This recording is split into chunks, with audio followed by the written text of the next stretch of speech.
Welcome to my channel. నేను ఈరోజు ఈ టిఫిన్లోకి చట్నీ చేసుకుంటున్నాను. అల్లం ముక్కలు, జీలకర్ర, కరివేపాకు, మినపప్పు, శనగపప్పు, ఒక 2 స్పూన్లు ధనియాలు, ఇవన్నీ బాగా వేసుకోవాలి.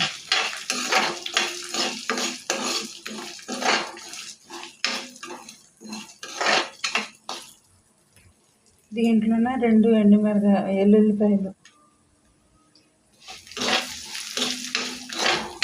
ఇవన్నీ బాగా దోరగా వేసుకోవాలి, పచ్చి వాసన పోయేదాకా. కారం ఉన్న మిరగాయలు 2,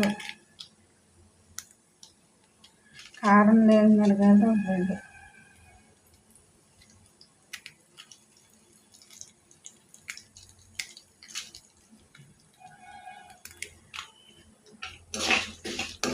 ఇవి కూడా బాగా దోరగా వేసుకోవాలి.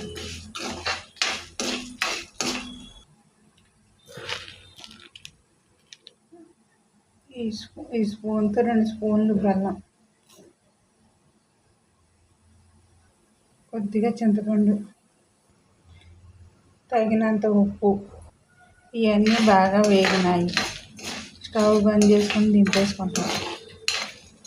ప్లీజ్ ఒక లైక్ చేయండి, షేర్ చేయండి, సబ్స్క్రైబ్ చేసుకోండి, బెల్ ఐకాన్ క్లిక్ చేయండి. ఆల్ అన్నది ఉంటుంది, అది ఫిక్స్ చేసుకోండి. నేను పెట్టిన నోటిఫికేషన్ మీకు వస్తుంది.